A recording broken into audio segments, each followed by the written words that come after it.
Assalamualaikum warahmatullahi wabarakatuh. Bismillahirrahmanirrahim. Alhamdulillahirabbil alamin wa bihi nasta'in ala umuri dunya waddin, wassalatu wassalamu ala asyrafil mursalin sayyidina wa habibina wa syafi'ina maulana Muhammad wa ala alihi wa sahbihi wa sallim tasliman katsiran bi rahmatika arhamar rahimin ya arhamar rahimin. Ya Arhamar Rahimin, arhamna birahmatikal wasi'ah. Allahumma arhamna birahmatikal wasi'ah. Wasi'ata kulli syai'in rahmatan wa ilma. Allahumma wasi'ata kulli syai'in rahmatan wa ilma. Faghfir lil ladzina tabu wa tabau sabilak wa qihim azabal jahim. Rabbana wa adkhilhum jannati 'adnin allati wa'adtahum.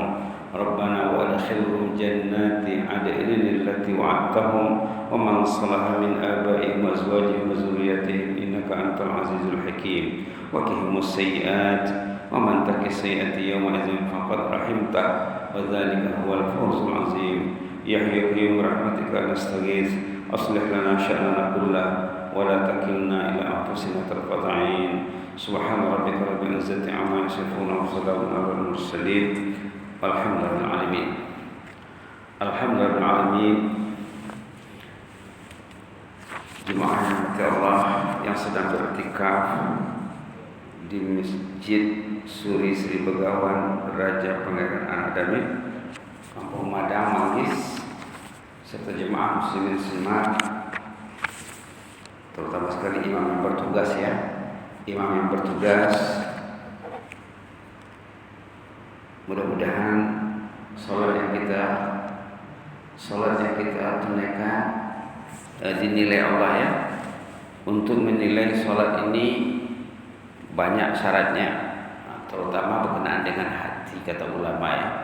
Amal itu dinilai ikut hati orangnya, qalb ataupun qalbun.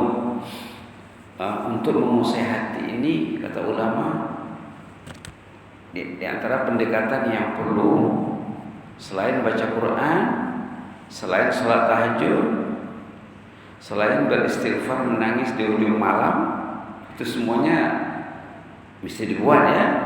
Selain dari itu, kita berinteraksi dengan orang saleh,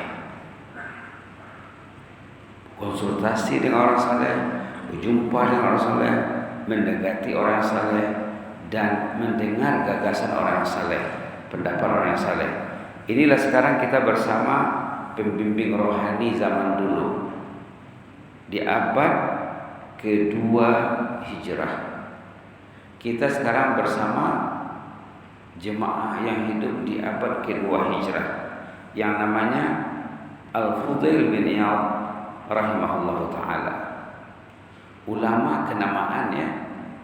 Patutnya ulama-ulama seperti ini kita kena tahulah. Kita kena tahu seperti Imam Ghazali, Imam Nawawi, Imam Syafi'i. Ini pula Fudail bin Iyad. Dia ini macam pakar motivasi lah ya, pembimbing rohani. Kata ulama, kita ini kalau mau baik hidup mesti ada pembimbing, mentor. Kalau tak ada mentor, memang tak jadi. Kata ulama, syarat nak hidup baik, syarat nak beramal saleh, mesti ada orang yang dekat di hati kita, tempat kita konsultasi selalu apa-apa masalah. Subhanallah. Di sini Fudail dia mengajar kita berkonsultasi. Macam mana caranya? Fudail bin Iyad jumpa seorang warga emas. Ini depan saya mungkin sudah merupakan majority warga emas semuanya ya. Semua dah warga emas nih. Jadi suatu hari itu Fudail berjumpa seorang warga emas. Dia tanya berapa usia? Haji berapa usia? Tuan sudah berapa usia? 2 Jumat yang lepas ya, khutbah Jumat mengenai usia, mengenai menilai masa yang kadang-kadang kita tak tahu nak menilai. Baik, di sini bila ditanya oleh Fudail berapa usia Tuan, dia menjawab dengan jujur, usia saya sudah 60 tahun.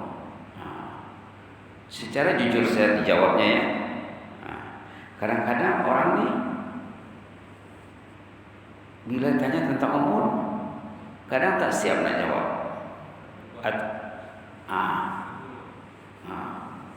Ataupun berbelit-belit jawabnya. Orang ini terus saja, berapa umur Tuhan? Umur saya 60 katanya. Kemudian menjelaskan berikutnya, berarti kalau umur sudah 60, katanya perjalanan yang Anda tempuh sudah hampir selesai. Artinya pintu kubur sudah dekat. Kalau usia sudah 60, tidak patah lagi tuh. Subhanallah. Itu cara Fudail ya. Jadi rata-rata manusia ini walaupun umurnya dah 60, kadang 60 lebih, macam jauh lagi pintu kubur. Kata Fudail, pintu kubur sudah dekat. Orang tadi marah kan? Enggak. Ini bisanya ya. Bisanya. Baiknya apa? Dijawabnya dengan ungkapan yang mungkin orang kita tak akan sebut. Apa dia jawab? Inna lillahi wa inna ilaihi raji'un. Subhanallah. Sebenarnya inna lillah itu ya, kegunaannya indah sekali. Orang kita, budaya kita menggunakan inna lillah itu mungkin 1/1.000.000%. Dalam 1.000.000 kegunaannya kita gunakan 1 saja. Masa bila ini orang meninggal, itu sedikit sekali. Patutnya macam mana? Patutnya bila kita terlambat sembahyang berjamaah, inna lillahi wa inna ilaihi raji'un. Itu kegunaannya. Patutnya bila kita masbuk salat ya, kita karena membaca inna lillah. Inna lillah ini dalam bahasa Islamnya apa? Apa namanya? Apa namanya? Ya? Apa nama ungkapan nih? Kalau astagfirullah itu istighfar. Allahumma shalli ala Muhammad, salawat. Subhanallah itu tasbih. Allahu akbar, takbir. Inna lillah ini apa namanya? Hah? Bukan maknanya, nama benda ini. Itulah orang kita sebut tapi dia tak tahu namanya. Orang kita sebut beramal tapi tidak tahu namanya apa. Namanya istirja. Macam istighfar, namanya istirja. Istarja'a, yastarji'u, istirja artinya menyebut inna lillah wa inna ilaihi raji'un saat orang itu cemas, saat orang itu takut, saat orang itu ditimpa musibah dan lain-lain. Namanya istirja. Dalam hadis dikatakan siapa yang membaca istirja waktu ditimpa musibah, Allah akan menggantikan yang lebih baik. Subhanallah.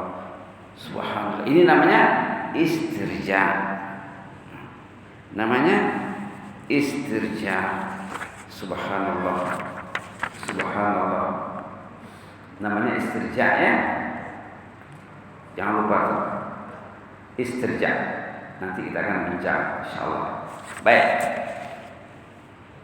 Jadi kegunaan istirja ini bukan hanya mendengar orang meninggal dunia, mendengar berita kematian. Contohnya tengok ada jemaah keretanya macet, rosak di jalan. Inna lillahi wa inna ilaihi raji'un. Ya Allah, orang kena musibah. Saya sedih melihatnya ya Allah. Ataupun kereta sendiri ya, tapi jangan tayar, jangan rusak. andai kata kita sendiri bermasalah, inna lillahi wa inna ilaihi raji'un. Kita terlambat bangun subuh, inna lillahi wa inna ilaihi raji'un. Kita biasa baca Quran setiap hari, pegang Quran setiap hari. Satu hari itu dia tak pegang Quran, inna lillahi wa inna ilaihi raji'un. Dia biasa sembahyang tahajud, tiba-tiba tak terbangun, kena akhir tidur, sibuk sebelum tidur, inna lillahi wa inna ilaihi raji'un. Setiap orang tertimpa musibah disunatkan membaca innalillah. Jenis-jenis musibah disebut dalam Quran ya. Jenis-jenis musibah yang kita digalakkan membaca innalillah ada dalam Quran, dalam surah Al-Baqarah. Boleh buka ya. Untung kalau buka Quran. Untung kalau buka Quran. Tengok di sini juz 2. Jenis-jenis musibah yang apabila kita menghadapinya disunatkan baca innalillah dari ayat 153, 154, 55, 56, 57. Subhanallah. Kita simak 155 saja ya, halaman 24. 155. Jenis-jenis musibah yang termaktub dalam Al-Quran. Boleh dibaca pelan-pelan. A'udzu billahi minasyaitonir rajim. Bismillahirrahmanirrahim. Wa lanabluwannakum bisyai'im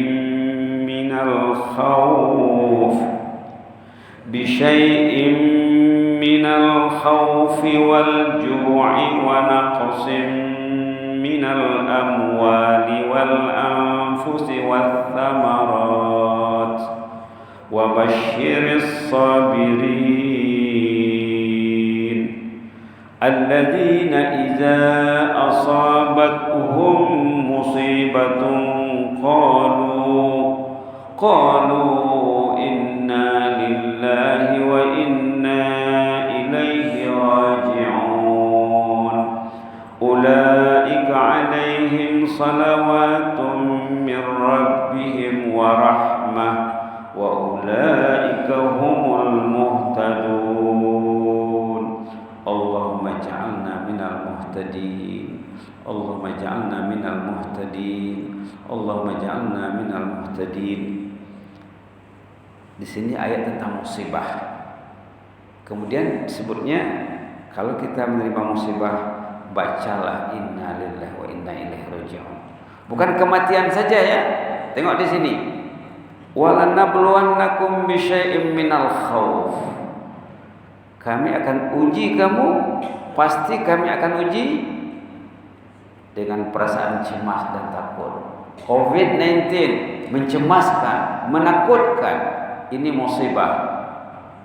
Antara lain kita akan membaca inna lillahi wa inna ilaihi raji'un. Demam, sakit gigi, sakit kepala, sakit perut, inna lillahi wa inna ilaihi raji'un. Al-khauf, rasa takut, cemas. Wal ju',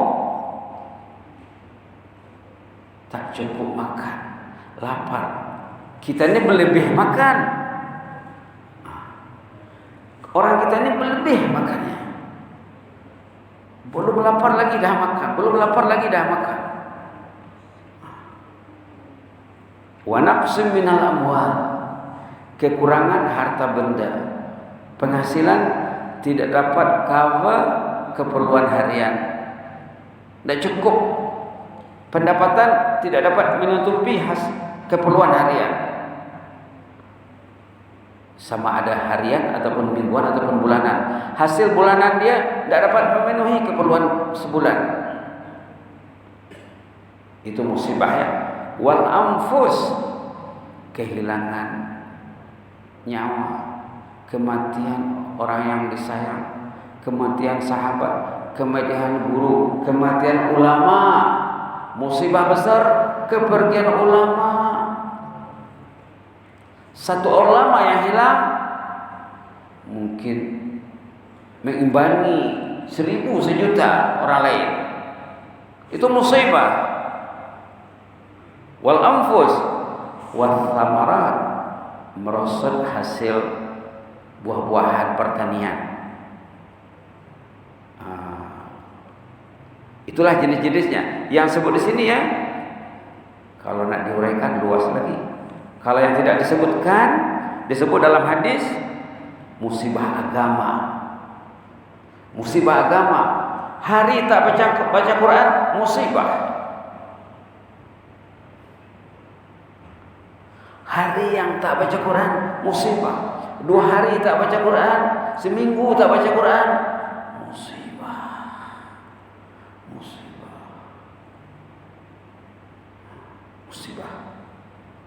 Orang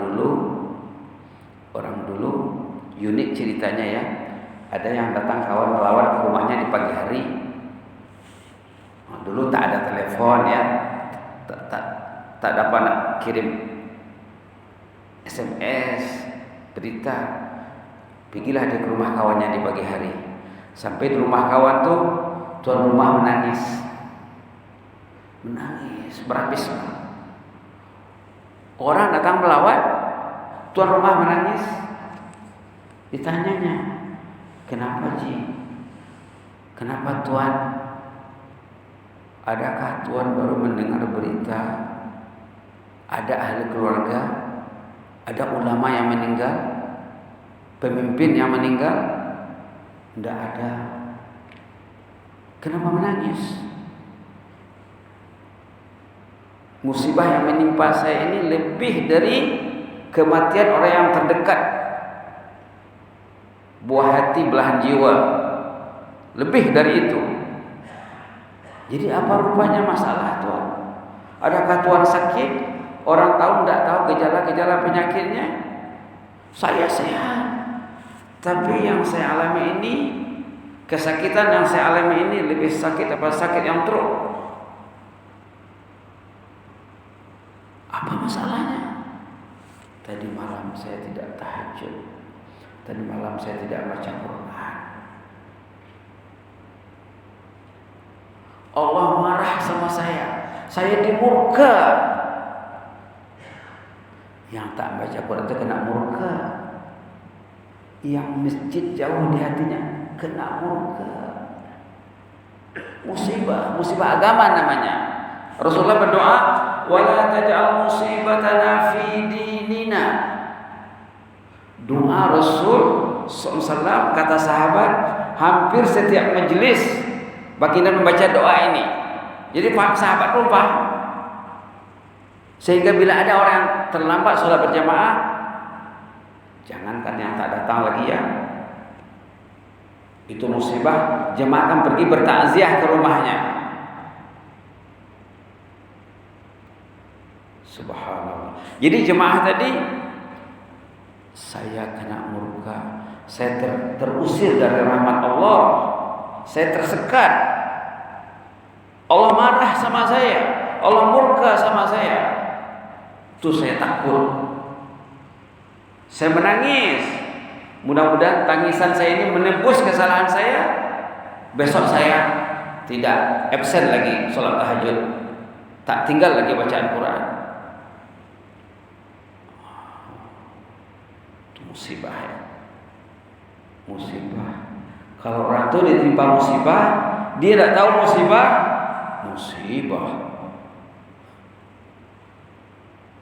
Dia ditimpa musibah, dia enak, masih makan masih sedap, tidur masih nyenyak, ketawa lebar.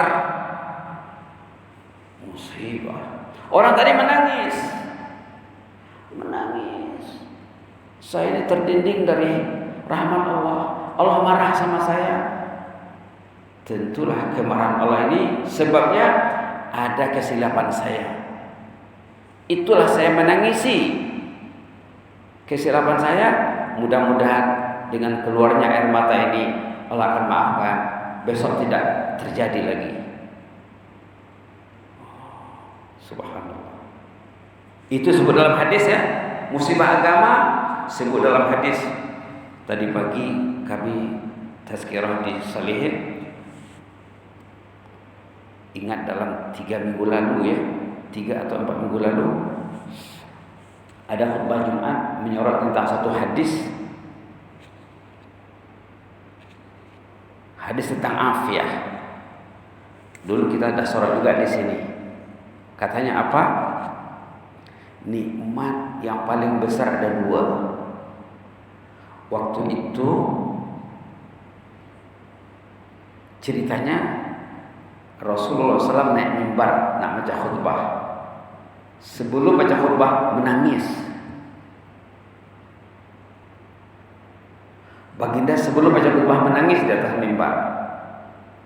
Tiba giliran Abu Bakar, khalifah pertama gitu juga, naik mimbar sebelum berkhutbah, Abu Bakar pun menangis. Lalu disampaikan satu hadis, katanya apa? Mintalah kepada Allah al-afwa wal afiyah. Nikmat yang diberi yang paling hebat, yang nomor 1 adalah yakin namanya. Nikmat nomor 2 al-afiyah. Bahasa Melayunya afiat, tapi afiat dalam bahasa Melayu, dalam bahasa Melayu itu penghuninya sempit, macam innalillah tadi lah. Macam innalillah tadi orang Melayu menggunakannya sedikit. Untuk orang meninggal saja. Patutnya bila kita makan tergigit lidah, innalillahi wa inna ilaihi raji'un. Bila kita makan terlebih garam, terlebih sirap, innalillahi wa inna ilaihi raji'un. Kenapa? Ditanya oleh pembinian. Rasanya garamnya berlebih. Nah, itu makanya itu musibah. Rasulullah pernah dalam hadis, pelita di rumah baginda mati, ditiup angin. Pelitanya mati ditiup angin. Diankah apakah? Lalu baginda, inna lillahi wa inna ilaihi raji'un. Baik, balik kepada hadis tadi. Hadis tadi kata Rasulullah, 2 nikmat yang paling besar, nomor 1 yakin. Kalau orang tahu itu yakin ya, masjid ini penuh, semua pegang Quran. Kenapa tak pegang Quran? Tak yakin. Dia yakinnya lain, yakinnya lain, salah yakin, silap dalam keyakinan. Yakin dia beruntung, tidak jemu dia memegangnya. Ini tidak yakin, tak dipegangnya. Baik, kata Rasulullah, nikmat nomor 1 yakin. Kalau orang itu yakin, tahajud tak tinggal. Kalau orang itu yakin, ini Sa'ad Jabir yakin dia wajib berdakwah, ditinggalkannya Madinah, tanah suci ditinggalkan, pergi ke tanah yang tidak suci, berdakwah, berkorban, berjihad, menyambung nyawa, bahkan mengantar nyawanya ke bumi, ke Pulau Nusantara. Sahabat-sahabat Nabi zaman dulu, kebanyakan mereka kuburnya bertebaran di tanah Cina, di tanah India, di tanah Iran, di tanah Turki, di Maroko, di Spanyol, Asbania, di Eropa, ke tanah Melayu. Dalam sejarahnya dari abad pertama sudah sampai sahabat Nabi ke tanah Melayu. Kalau orang mengaji sejarah ya, mereka yakin perlu berdakwah. Kalau orang itu yakin perlu ke masjid, tidak mau dia waktu azan dia duduk di rumah, tidak mau. Itulah keyakinan nikmat nomor 1. Nikmat nomor 2 al-afiyah. Bila kita pergi kepada bab afiyah ini, tadi berbincang di surau di Masjid Salihin, fi dini, afiyah pada agama, fi dunia, pada dunia, fi ahli wa mali. Yang sebut dalam hadis itu ya, afiat dalam keagamaan. Ini panjang nanti ceritanya. Kita tak usah ke sana dulu. Kita lihat saja di sini dulu bahwa musibah itu bukan saja kematian. Orang tadi bila diingatkan dia pintu kubur sudah dekat, inna lillahi wa inna ilaihi raji'un. Sedar dia, yakin dia, insaf dia, terima kasih dia diingatkan oleh mentor, pembimbing rohani. Yang selama ini dia tak ingat amati, datang orang yang mengingatkannya, terima kasih dia. Dan dia cemas, dia takut, dia bimbang. Inna lillahi wa inna ilaihi raji'un. Mesej itu masuk di hatinya, Pak. Hasrat pembimbing rohani ini nak mengingatkan dia bertemu, Pak. Sesudah itu ditanya oleh pembimbing rohani tadi, apa maksud innalillah? Saya tanya, Tuhan berapa umur? Jawabnya 60. Kemudian saya cakap, enggak patah lagi tuh. Tuhan jawab, innalillah wa inna ilaihi raji'un. Lalu apa maksudnya? Apa hubungan kait antara jawaban Tuhan pertanyaan saya dengan innalillah? Orangnya betul-betul ingin memberi kefahaman, konsultasinya mantap. Abad kedua hijrah, orangnya hebat-hebat. Sekarang sudah 1414 abad. Ini abad kedua, memang dalam hadis dikatakan sebaik-baik abad waktu Nabi hidup. Kemudian era sahabat, kemudian era tabi'in. 100 tahun pertama, 100 tahun kedua, 100 tahun ketiga. Ini 100 tahun kedua. Jadi ditanyanya, apa kira-kira maksud innalillah? Orang tadi dia berpikir menjawab, nampak sama mentor pembimbing rohani. Orang sedang berpikir, lalu ditolongnya. Nah, tengok di sini. Tengok sini. Peringkat 2 kolom 1 itu ya. Fudail seterusnya menanya, tahukah Anda maksud ungkapan Anda innalillahi wa inna ilaihi raji'un? Siapa yang menyadari bahwa dia adalah milik Allah, itu innalillah, dan bahwa ia akan kembali kepada Allah, wa inna ilaihi raji'un, itu maknanya kalau orang itu sedar, sepatutnya hendaklah menyadari bahwa dia akan menghadapi mahkamah Allah. Siapa yang menghadapi mahkamah Allah, pasti Allah akan menanyanya, maka siaplah menjawab setiap persoalan yang diajukan. Maksud innalillah itu, kita ini hidup sementara, kehidupan kita Allah yang kasih, nyawa kita Allah yang menentukan, kesehatan badan kita bukan milik kita, bukan milik hospital, bukan milik siapa, Allah. Karena Allah yang jaga kita ini, bila kita meninggal dunia, nanti Allah akan tanya. Sesuai dengan khutbah Jumat minggu lepas juga. Rujuklah teks khutbah Jumat minggu lepas. Orang itu akan ditanya tentang usianya, tentang usianya. Rumah berapa besar? Oh, sekian meter kali sekian meter. Dari mana usianya ini? Ditanya. Bangun rumah, dalam rumah buat apa? Kereta berapa? Apa jenisnya? Dari mana bluring? Dan kemana digunakan kereta itu? Akan ditanya. Itu maksud wa inna ilaihi raji'un.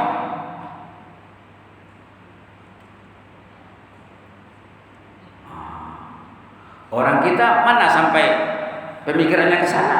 Kalau sampai ke sana, masjid penuh. Masjid.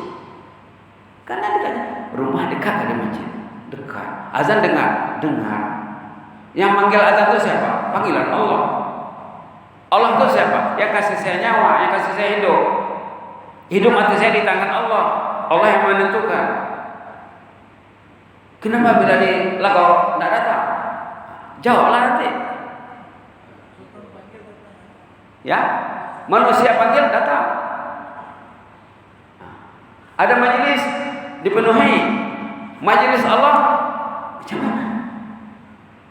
Itu maka bila kita habis berdoa, habis azan ya, Allahumma rabba hadhihi da'wati tammah. Ya Allah, inilah jemputan yang paling sempurna. Dakwah itu jemputan. Bila kita habis azan berdoa, Allahumma rabba hadhihi da'wati tammah. Ya Allah, Tuhan yang mempunyai jemputan yang sempurna ini. Azan ini jemputan, menjemput dengan suara. Tidak payah surat.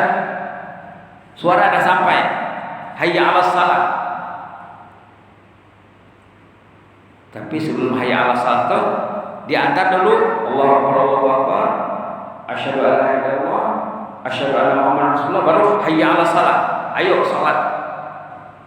Kemudian ditutup dengan hayya 'alal falah. Ditutup dengan Allahu Akbar, Allahu Akbar, la ilaha illallah. Baik. Jadi macam mana ceritanya? Bila Fudail menerangkan sama jemaah tadi, maksud innalillah itu bahwa kita akan kembali kepada Allah. Nanti Allah akan tanya secara detail. Siaplah nak menjawab setiap pertanyaan yang diajukan. Orang tadi makin cemas, makin takut, karena hidupnya lengah. Selama ini dia tak ingat nak mati. Tapi bila diingatkan, dia syukur. Jadi bila dia terasa cemas dan takut, dia ingin cari penyelesaian. Ini yang bertanya ini orang alim, ulama besar. Jadi macam mana tah lagi katanya? Apa lagi nak buat? Ini senang.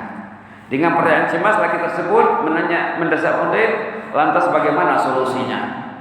Apa lagi nak buat sekarang? Fudail ini maaf Pak. Solusi jalan keluar kalau orang itu takut kepada Allah, takut ditanya Allah, takut akan azab kubur, takut azab pada mahsyar, takut azab pada mahsyar, takut azab neraka, takut. Kalau memang takut, nak mencari solusi, kata Fudail, sa'ana, very easy. Senang sekali. Yang susah apa? Tak takut. Tak takut nak mati. Tak takut kubur. Tak takut pada mahsyar. Tak takut neraka. Takutnya lidah saja. Lidahnya takut. Hati tak takut. Itu susah. Kata Fudail, kalau benar-benar takut, sana. Bahasa Arabnya yasirah. Ditanya lagi oleh jemaah macam mana tah? Baiki saja hari ini, besok ada dosa. Yang lepas itu Allah akan baiki sendiri. Jangan pikir panjang. Pikir aja hari ini, sekarang dan seterusnya. Mudah-mudahan kita akan lanjut tadi, karena kita dikekang masa ya. Mudah-mudahan Allah membimbing kita. Belakangnya ada doa, kita baca istighfar ya. Allahumma ighfir lana warhamna wa tub 'alaina innaka antat tawwabur rahim. Allahumma ighfir lana warhamna wa tub 'alaina innaka antat tawwabur rahim. Doa istighfar yang diajar Rasulullah kepada sahabat. Masa sahabat bertanya, macam mana bisanya beristighfar? Ini diajar oleh Rasulullah. Allahumma ighfir lana warhamna wa tub 'alaina innaka antat tawwabur rahim. Allahumma ighfir lana warhamna wa tub 'alaina innaka antat tawwabur rahim. Subhana rabbika rabbil izzati 'amma yasifun. Wassalamu alal mursalin. Alhamdulillahil alamin. Amin amin. Taqabbalallahu minkum.